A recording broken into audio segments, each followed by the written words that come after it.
Welcome, Greek U Nation, to episode number 550 of the Fraternity Foodie Podcast. I'm your host, Dr. Mike Ayalon, CEO of Greek University. I'm a speaker and an author. Our sixth book just came out. It's called I'm So Beautiful, It's Ridiculous, Unleashing and Promoting Strength, Self-Worth, and Real Sisterhood. So go and pick up that book on Amazon or Barnes & Noble today. We call these episodes the Fraternity Foodie Podcast because there is nothing like great food to bring college students together. Fun fact, our next guest had a really interesting statistic that kind of jumped off the page to me, and I think it's really important. One of the statistics that he was talking about was disaffected and disengaged workers have 37% higher absenteeism at work and are 63% more likely to quit abruptly. Now, here's the good news. A Gallup poll showed that 43% of fraternity and sorority members who are employed full time for an employer are engaged in the workplace as compared to 38% of all other college students. So I think these data points are really critical pieces of information that employers need to understand and universities need to digest in order to see the full value of fraternity and sorority life on college campuses all across North America. So we're going to talk a little bit more about that with our next guest, who is Tom Hagerty, a retired corporate executive and business fixer. He's got a career spanning over 45 years.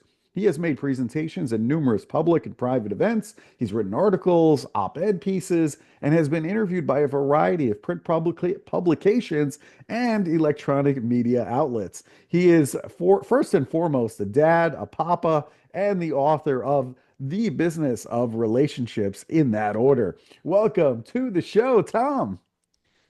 Hi, Dr. Mike. How are you? I am doing well. It is great to have you on the show today and talk a little bit more about your book, The Business of Relationships. Before we get to relationships, I always like to talk about colleges and universities. I know you're very passionate about your alma mater, Marquette University, for your undergraduate experience. So, what made you select the number 8 seed in March Madness, Marquette?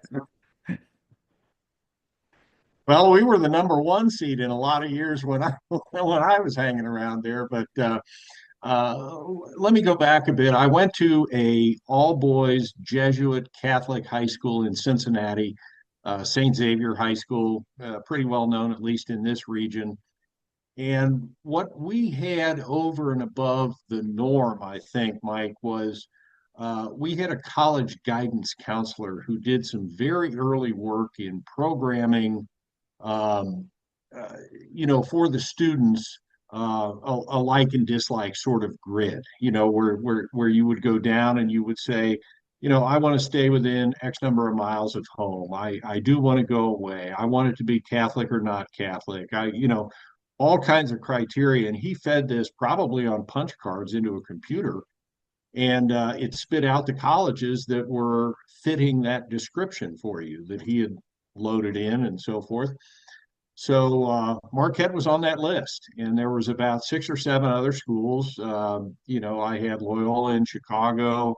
I had Davidson University, down in your neck of the woods. I had Mhm. St. Louis University and a couple others that I remember.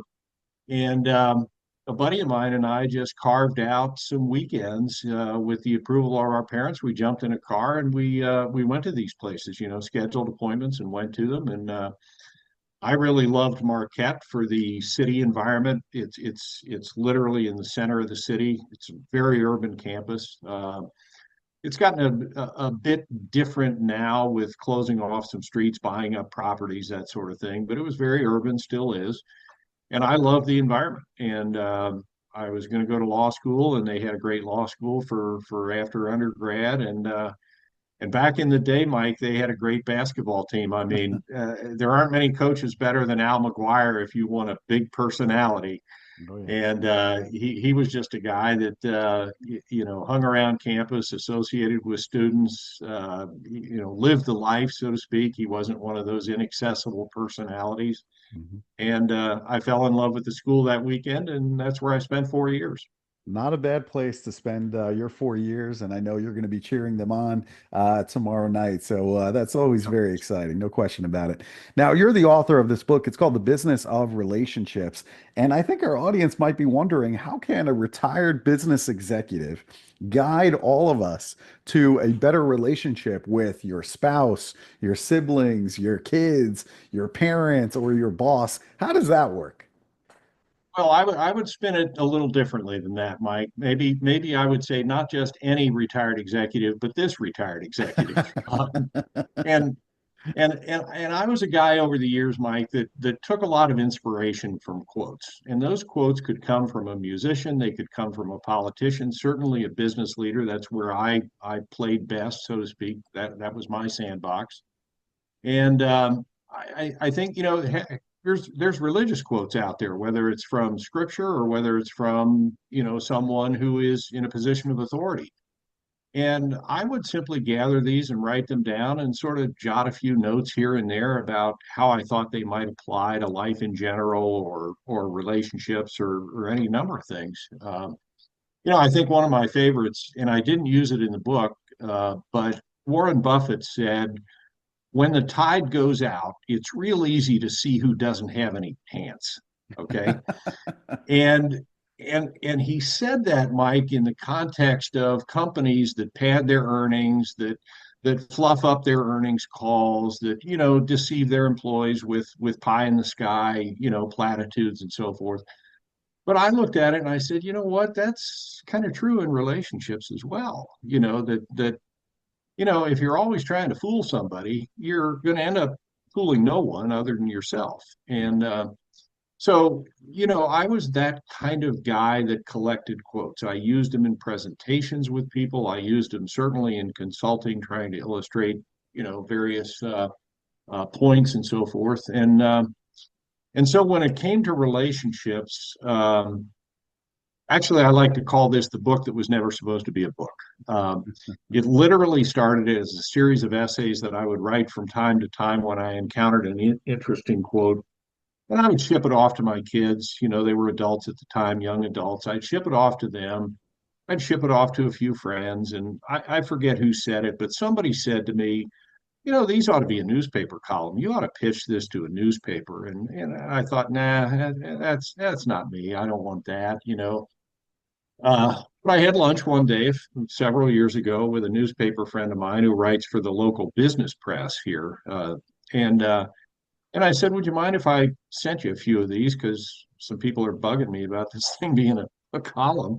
He said, sure, I'll take a look at it. And I shipped 6 or 7 of them off to him, and he liked what he saw. And he said, man, I think these are really good. I love the way you spin a quote into a relationship and illustrate some of those fundamental qualities that we all need in relationships. We need to be trusted. We need to be honest. We need to have a sense of perspective and resilience and risk and change and a variety of others.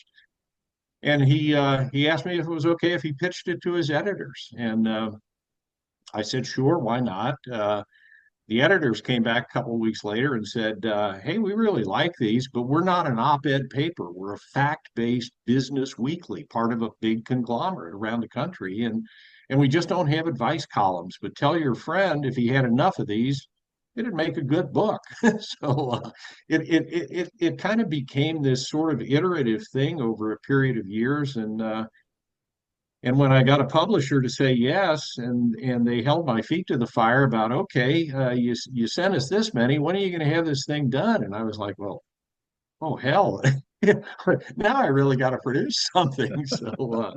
So I took 3 months and really buckled down and wrote the rest of the book. Wrote about half of the book in 3 months, where the other half was maybe 8 years back and forth. So that's how it transpired. So that's my story as far as being a retired executive. And I think for those of us in the business world, and I would say this to your audience as well of college students, it's all about relationships. If you are a toxic employee, if you're a toxic boss, if you're aloof, if you're distracted, if you're disconnected, that isn't going to bode well for you in the business world. It's not going to end well, as I say.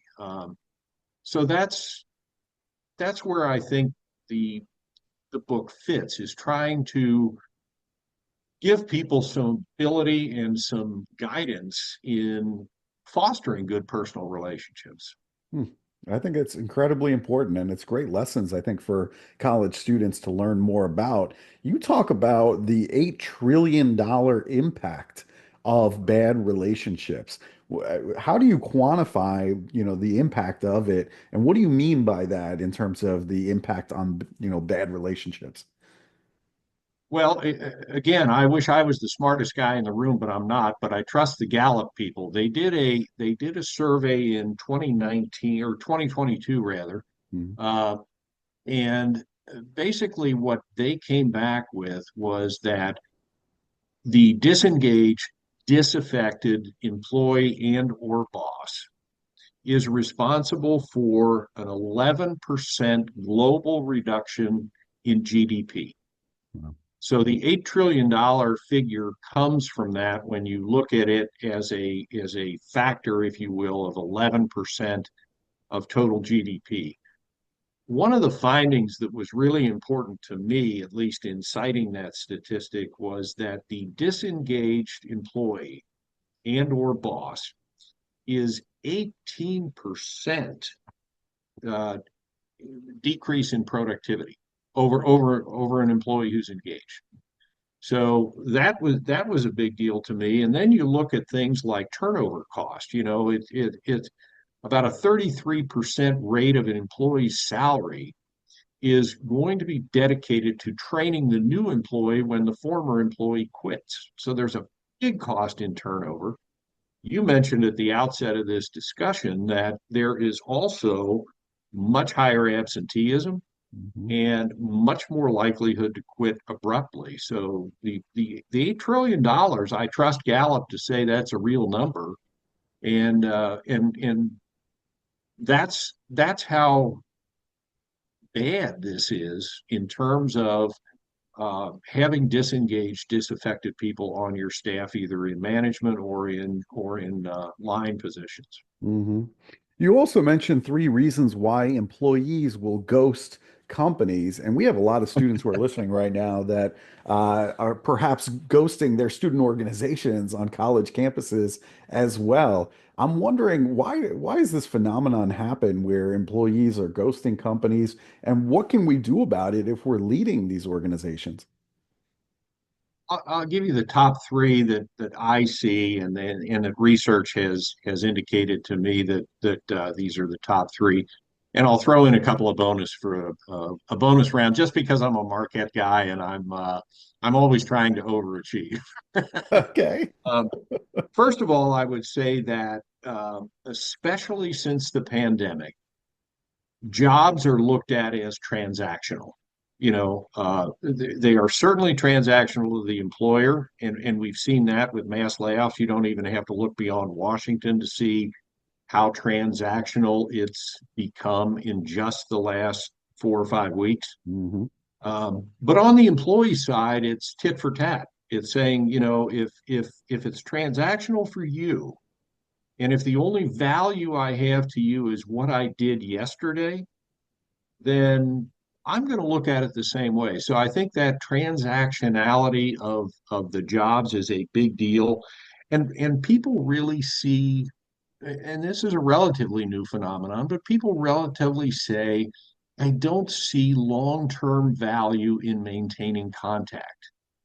If I ghost somebody, whether it's on social media personally or whether it's in a job situation, there is no benefit to me to maintain contact. And they're almost saying, I'm never going to come back here. So what difference does it make if I ghost you? Another one is, I think there's a lot of, and again, post-pandemic, an awful lot of negativity and burnout. I think people are under a lot of stress. I think remote work has placed a different set of circumstances on a lot of people. They feel that they're not really engaged with the company if they're totally remote or even hybrid.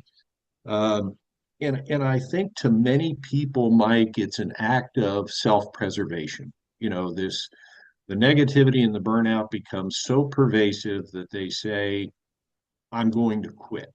And to your audience specifically, I would say that a third reason is is that reduced emotional connection. We're dealing with, in this case, with Greek University and this podcast and the target audience and the people listening today. um, they're not skilled in conflict resolution, nor should they be. They're young people. They're in a first or second job. It may not have been the one they thought they would be in when they graduated college. I thought I would be more than this. I thought I'd be different. I thought I'd be working out of my home city. I'd get to travel. All of those factors. But conflict resolution is not high on the emotional intelligence chart for most people who are less than 5 years out of college. And I think um, that creates some of it as well, that they would rather avoid conflict than try to resolve it. It's just not in the wheelhouse yet. So I think those would be the big reasons to me. Um, and then the smaller stuff, you say, well, if I'm discourteous and abrupt in college, I'll probably be that way in my first or second job. So what? I, I'm not trying to see around corners here. I'm trying to get out of a bad situation. I don't like my boss anyway, so screw him. That kind of stuff. So Yeah. there, there's certainly an element of that, but I think the transactional nature, the negativity, and the fact that the remote work plays into it. I think those are the big ones that create that situation of ghosting. Yeah, that's just And I fascinating. think the danger really is, I don't think it's going to get any better. I mean, we have all these phrases out there now, retired in place, quiet quitting, bare minimum Mondays. It's not a recipe for change right now, unless we get really intentional about it. And companies have to do that, and so do the workers. Yeah. I think that's just fascinating conversation. Really, really good stuff. Of course, Robert Greenleaf wrote the book Servant Leadership, and he talks quite a bit about winning over the hearts and minds of our employees. And I think, that probably resonates quite a bit with today's younger generation, Gen Z, the college students. They really want to work for a cause. They want to make a big impact in the world and make the world a better place. So I think employers have to figure out how to win over those hearts and minds. If we're just making widgets and we're not making the world a better place in that process, then I think we're going to lose a little bit of Gen Z. And so we got to figure out how we can work with today's, employees, college students, and the future. And a lot of that goes back to giving back to our community and being engaged in those other ways as well. So very interesting conversation. It's no question. I'll tell you, I don't think you could be more right about servant leadership. And I think one of the challenges I see in the companies that I work with, or speak to, if you will, um, is the fact that you have to be, as a leader, you have to be creative about positioning your product or your service to be relevant to the Gen Zer. Yeah. For instance, the widget example, you could say, well, we're a pump manufacturer and we make widgets, and there's a little assembly and we contribute to this guy who makes this thing. But you know, when you look at that, you say, if I'm a creative leader, I'm going to say these widgets go into a pump, and our vendor, our customer rather, is telling us that those pumps were used last year to dig 630 wells in sub-Saharan Africa, and it provided water for X number of people in Y number of villages. I mean, that brings it home a little bit, I Right. think. But you got to be creative to be able to do that, and I think it's essential. Especially with Gen Z, but many others that need purpose and need some kind of North Star, if you will, to point to. I'm doing this thing because it's part of a greater thing. Hmm. Does that make Hmm. sense? It makes total sense to me. I think about that even in terms of my own life, right? What am I doing here? What is my purpose here on planet Earth? And I know that you also believe that we should change before you have to. And I think those are really wise words because ultimately, I want to leave a lasting impact. I think about as I get older, especially what my legacy is going to be. So, what are a few words that can help us to create a lasting impact? Well, I think you said it best, change before you have to. Actually, that is a quote from Jack Welch, former chairman and CEO of General Electric, died a few years ago.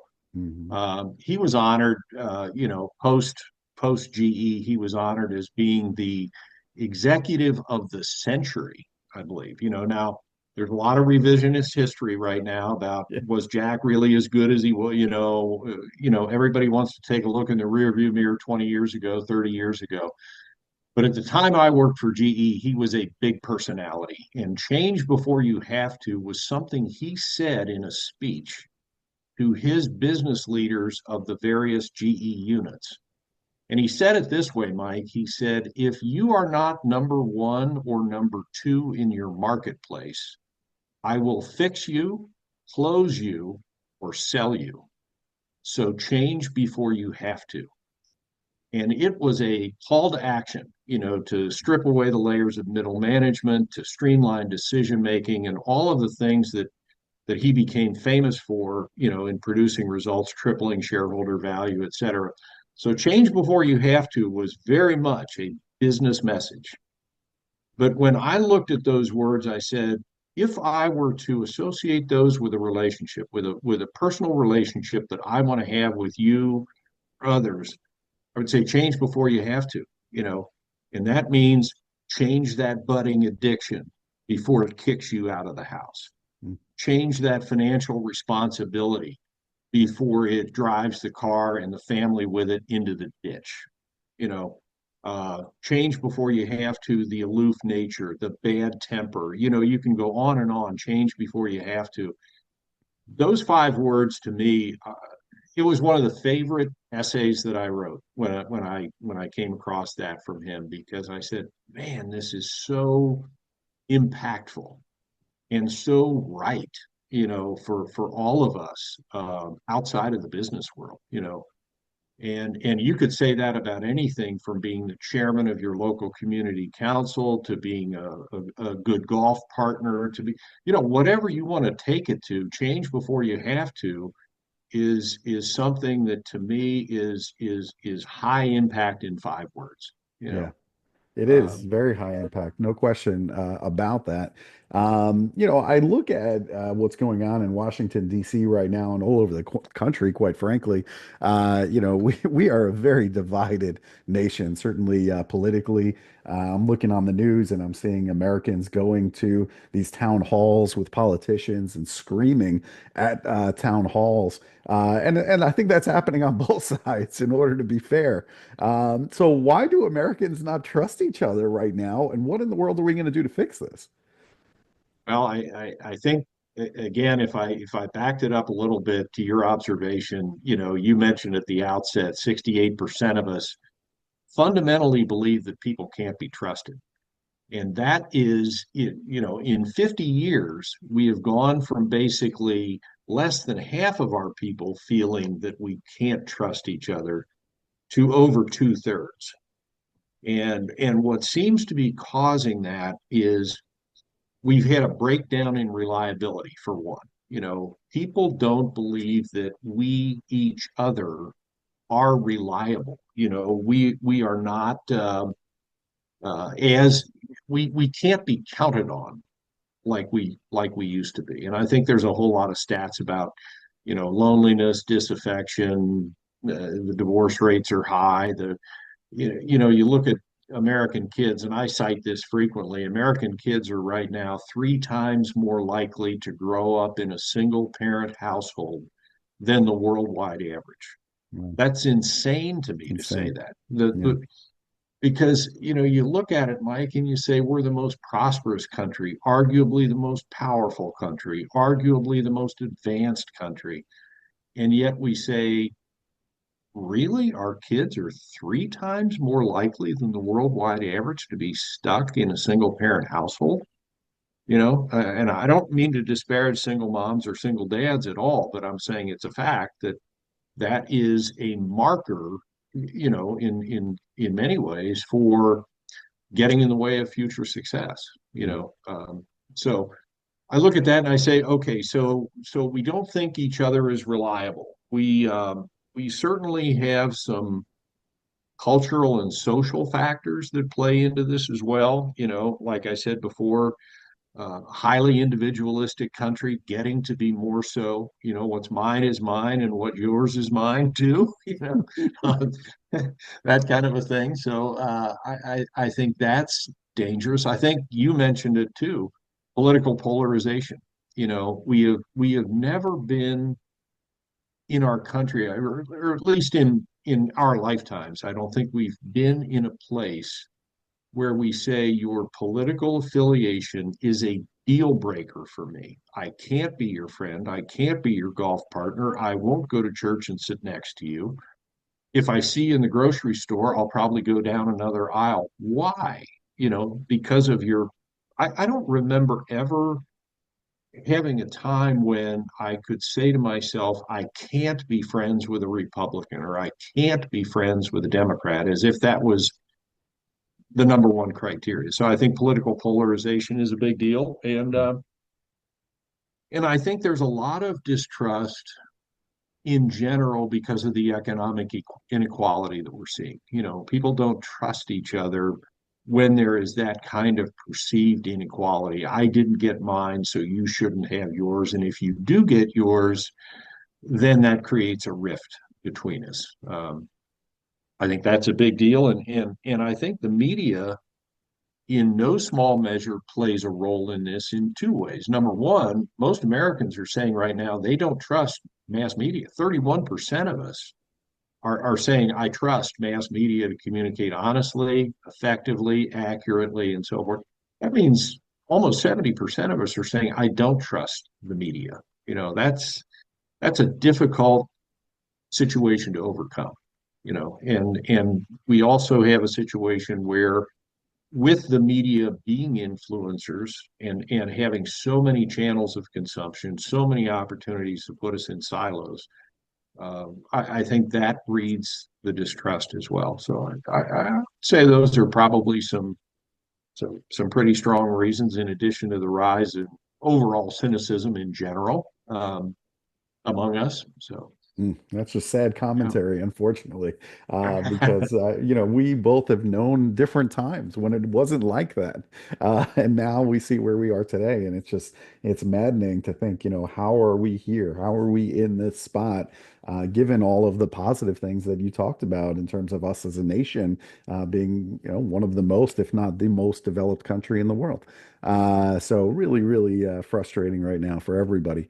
And the other thing too is we all really want to be well liked as people. I think that's how we are wired as human beings, especially if we are a college student trying to get along in a new company that just hired us.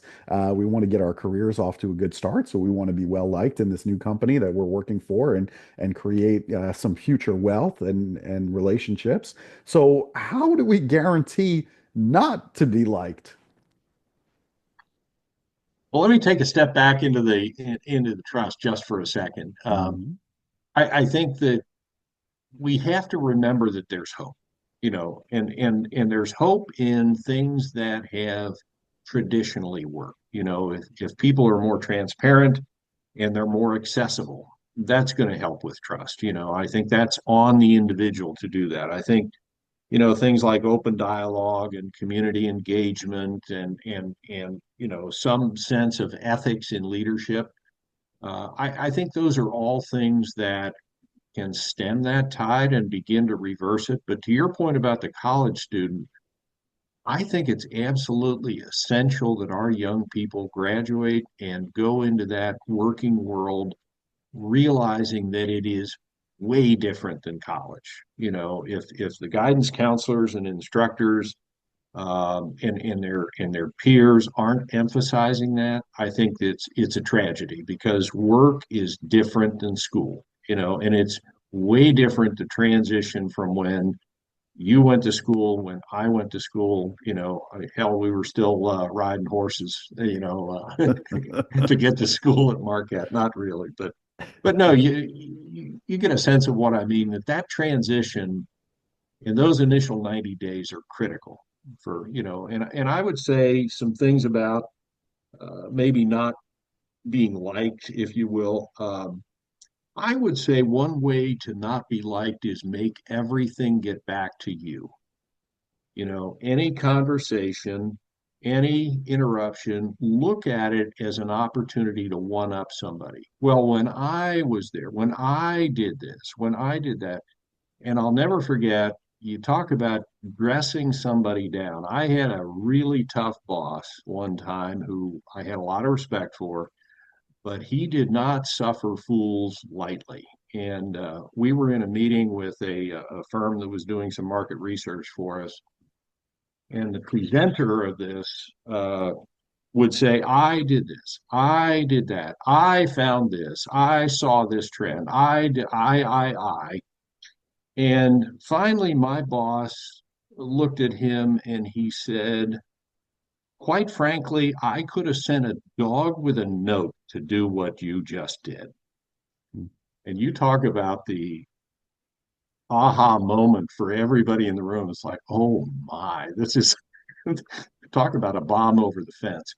But, I think we live in a more enlightened age maybe now. Maybe that comment wouldn't fly.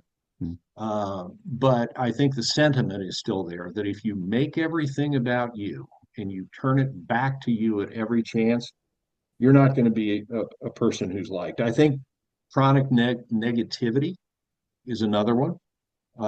If you are always the contrarian, always the naysayer, always the yeah but guy, or that isn't going to end well in corporate America either, because at some level, yes, you want honesty.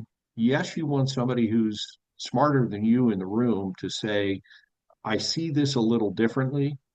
But if every meeting is that way, every initiative is looked upon with the side eye, so to speak, not I don't quite trust you, I don't quite believe you, so I'm going to be the contrarian here. I think that chronic negativity doesn't play well, if you're at any point in your career, I think, but especially if you're a younger person coming up the ladder, so to speak, looking to get some chops and some street cred and all that. Negativity doesn't play well, and I think a big one to me, and to many other people that I talk to in executive capacities, if you disrespect my time, you will not be well thought of, meaning that not only are you late for meetings, but you extend your stay. You are as a young person coming out into that working world for the first time, second time, whatever, maybe you transition after a couple of years.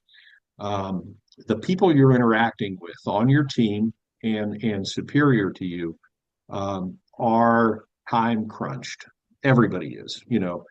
If you tell me that you need 15 minutes of my time, make it 14. Don't make it 20. Don't make it 30. And if you're inching up on that barrier, if you will, you promise, Mike, I promised this interview to be over in 15 minutes or whatever it was. If I say, Mike, we're approaching 15 minutes, I want to respect your time, and we can continue this another time. You might well say, no, no, no, Tom, this is fine. Let's go. I'm fully engaged, locked and loaded in this conversation. That is showing respect. So I would say to the new person, the college student coming out of school, don't disrespect somebody's time, either on the front end or the back end. Yeah. And then I wrote down here a couple of funnier ones to me, and they're all over the place. You can do your research and figure these things out, but don't overshare. People tend to overshare. They want to puke on your desk, so to speak, as we used to say. And that's probably one that the Stoic philosophers said a bunch of stuff about that, that you know keep those things private that should be private, and choose to listen more than you talk. Um, I would say oversharing is a big one. I would say that a pet peeve of mine and apparently other people is don't leave me on read when I text you. Okay. If I'm asking you a question or I say, please get back to me with this, I can see that you read it. I can see that you read it 5 hours ago.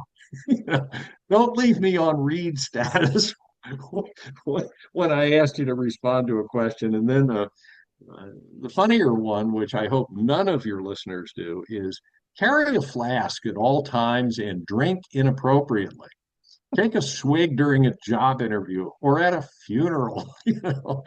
I said, seriously, this is out there somewhere in an article of toxic ways to be disliked, and people really do that? It was funny to me, Oh so my I gave gosh. you the top three biggies to me: the chronic negativity, disrespecting people's time, and making everything about you. I think those would be the big ones that I would caution everyone, and especially your listeners, to be aware of. Classic advice to our undergraduate student listeners. So really, really good stuff. I hope they listen and make sure they note all of those things. Really, really Which one critical. was the classic that you most fear? Was it carrying the flask or? I think the carrying the flask, I mean, if you're carrying a flask to a job interview, I got to tell you, you got some problems that need to be worked out. Okay. There are counselors that can help you with your issue with substance use. Okay. I mean, there are people that can help you, but yeah, entirely inappropriate. And if I was the boss on the other end of the table and I saw somebody using a flask in a job interview, the interview would be over very quickly and I would seek to get them help immediately. Immediately. Oh boy, oh boy. Well, listen, this was a lot of fun and very informative. So I appreciate the time that you spent here. What I like is really good food. For me, that's kind of my weakness. It's not a flask, it's great food. So the next time I'm in Cincinnati, where should I be going to get a great meal? Okay, I'll answer two ways. All Okay, right. Mike, if you want a great meal and I'm paying for it, insist on going to the precinct. Okay. Uh, Jeff Ruby is a big deal in Cincinnati. He's a restaurateur. He's got Yeah. several locations, and he's also branched out of town. It is a fine steakhouse, and the atmosphere. The precinct was his first restaurant, and it is in an old police station, and the atmosphere is classic. It's very opulent, and if it's my credit card, you're gonna love it. Um, if however you're going out to lunch, Yes. I would say don't miss Skyline Chili. Oh, okay. It's to some people an acquired taste. There are 60 of these locations around Greater Cincinnati, Yeah. Dayton, etc. I'd say don't miss Skyline Chili and don't miss Grater's ice cream. Those would be my Cincinnati favorites if you're here.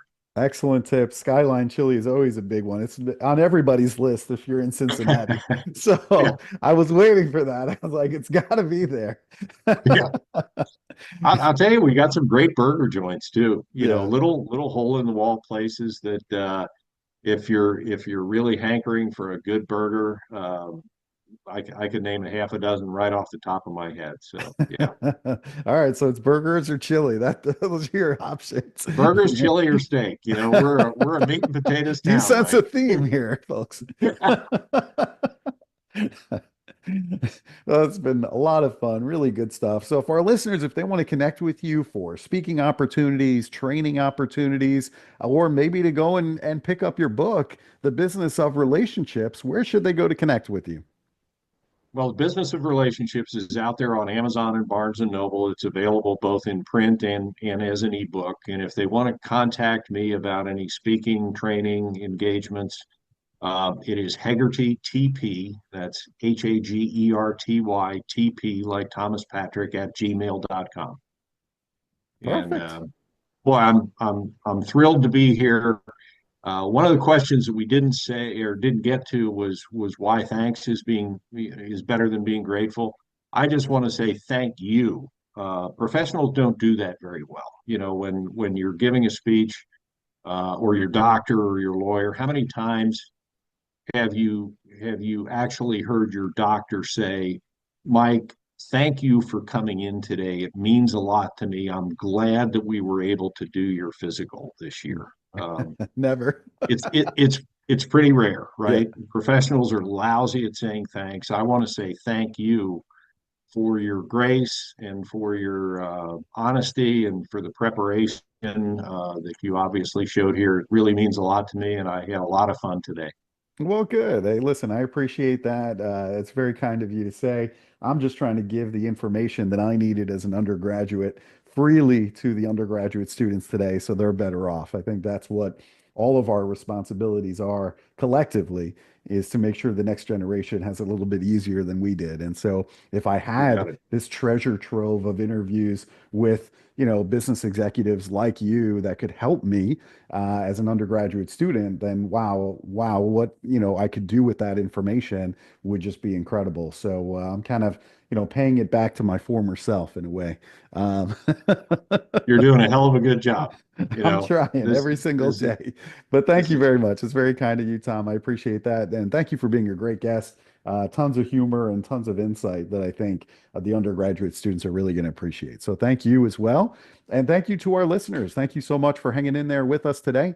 And we hope you enjoyed it. If you did, please make sure that you like it on social media, you share it with other students, so that way other college students get to hear Tom Haggerty's words today and go and pick up his book. It's called The Business of Relationships. Thanks so much for hanging out with us today. And we'll see you on the next episode of the Fraternity Foodie Podcast. Bye for now.